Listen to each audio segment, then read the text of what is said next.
Hey guys, it's Dave Kim from 97.9 GRD, Grand Rapids Rock Alternative, and WGRD.com. Today, the Rockstar Energy Drink Uproar Festival coming to Van Andel Arena. It's so many tour buses, so many bands. People are waiting outside. 3 days grace. They are on this tour, and you guys, it's only...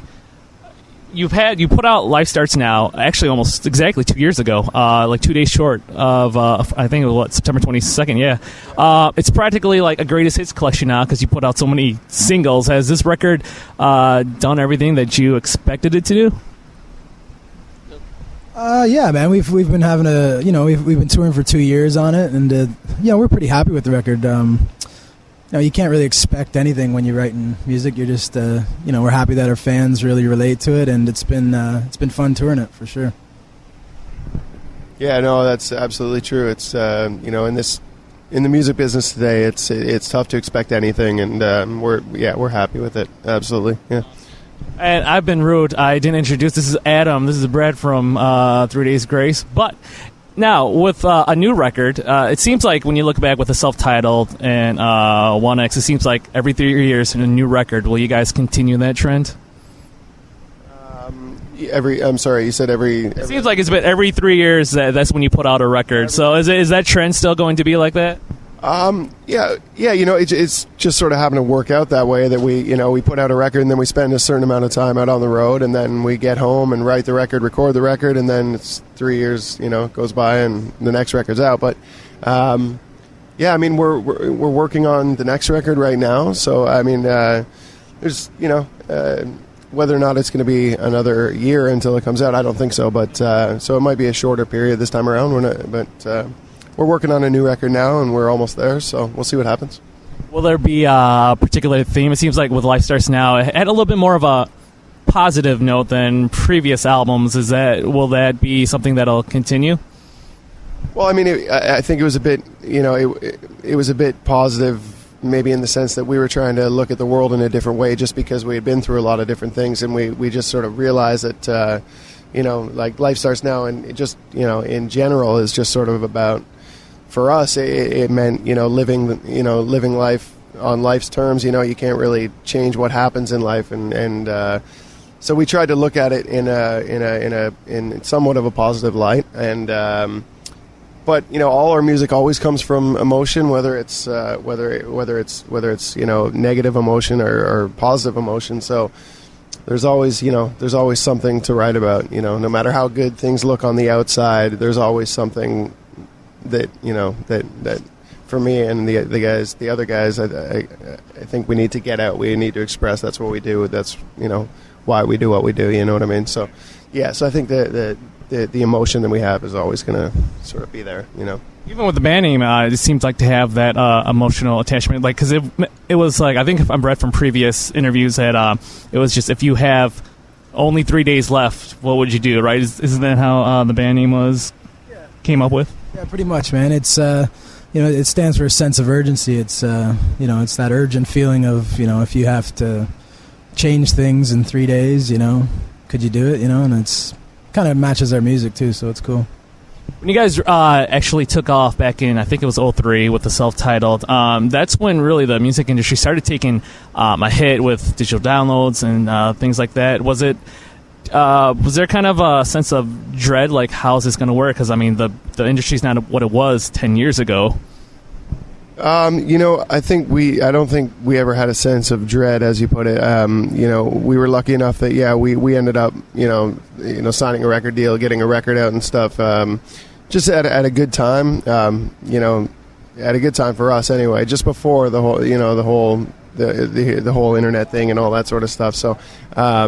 But we never had a sense of dread. All we do is we write music and we record it and we put it on a record and we hope people like it. That's the bottom line. It's very simple. We just kind of do what we do, and if people like it and they want to buy it or download it or whatever, that's fine. You know what I mean? Yeah. When you guys decided to tour, is it just... do you ever want to feel like, maybe we shouldn't tour this time around? Like, when do you guys take breaks? 'Cause it seems like you've been working this record for like 2 years straight now.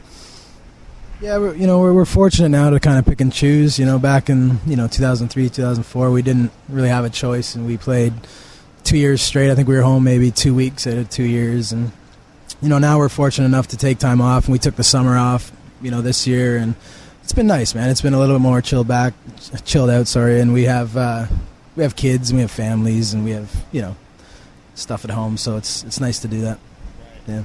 Going back to Life Starts Now, so with the first two singles, Break and The Good Life, there were music videos, but with I don't believe World So Cold and Lost in You had videos. Was that a conscious decision, or is it just something you didn't really have time to get to? No, I would say it was a conscious decision, only because there's no real music video stations that play real music anymore. So, the only one out there that I know of really, for the most part, is Fuse, and aside from the internet and stuff like that, I mean, yeah, you can get a video out there, but it's just in this day and age when you turn on a music channel and it's Jersey Shore and other reality TV shows, yeah, it's not worth it for us to do it, man, and it's and music videos are just, I mean, they're just a video. I mean, we write music. We're not film directors, and we're not actors. We're musicians. So, yeah. With artwork for Life Starts Now, it's pretty elaborate. Did you guys hire that out internally, or did you guys know a friend, or was it like some kind of fan contest, or did you Google search? No, actually, we came across an artist from was it Poland, or and I'm his name is blanking me now. Adrian from Poland. Oh, okay. I think. Yeah. Anyway. Yeah, and we just saw some of his artwork, and he had a really cool concept, and we'd seen it, and we liked that concept, and we worked with him back and forth until we nailed down what we wanted, and he was happy with, and that's what's on the record, Now, do people come up to you saying, because I'm going to say right now, I actually put Lost in You on a mixtape for a girl recently, and I enjoyed it very much. Do people come to you saying, hey, this song made me think of this moment? Do they do that, come up to you a lot about that? Yeah, we definitely get fans. We do a signing every day for about 300 people, and it's, every day you get somebody saying, you helped me out, thank you so much for helping out this way or that way, and it's pretty cool. That's pretty gratifying when you're an artist to have people really tell you how the music helped them. So, yeah, definitely get that a lot. Awesome. Now, you guys are from Ontario. I'm from Detroit, so I've been to Windsor a lot. I try to just spread the love of poutine to everyone. Are you guys fans, and will you just reassure everyone how great it is? Well, yeah, we're used to it because we're Canadian, so, yeah, poutine is pretty awesome. Especially in Montreal, though, that's the thing. You have to, if you want to get the real poutine, you got to get all the way to the, you got to go far east and get it from far, not to the far east. I mean, just not to where I'm from. Yeah, go to Montreal and get it there. But yeah, poutine's awesome. It's cool. Awesome. Now, real quick, you said you guys are working on a new record. Do you have? How far are you into? Are you actually Well, I guess you're on tour now, but have you recorded anything, or is it all writing process right now? Well, it is the writing process, but we record everything that we write. So it's, we're not recording the actual record, but we're recording, the songs that we're writing, and I'm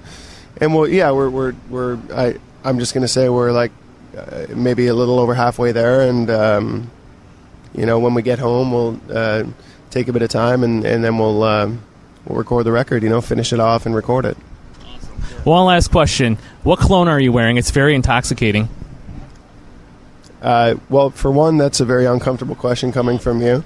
But two, it's I believe it's Dolce & Gabbana. Nice. Yeah. That's what I thought. Well, guys, thank you so much, Adam, Brad from 3 Days Grace, playing on the Uproar Festival. There are, I think, 20 more shows, right? You can go check it out on their website and find out where else they're playing at if you want to take road trips, because I know plenty of people do. Steve Kim with 3 Days Grace for Grand Rapids Rock Alternative, 97.9 GRD.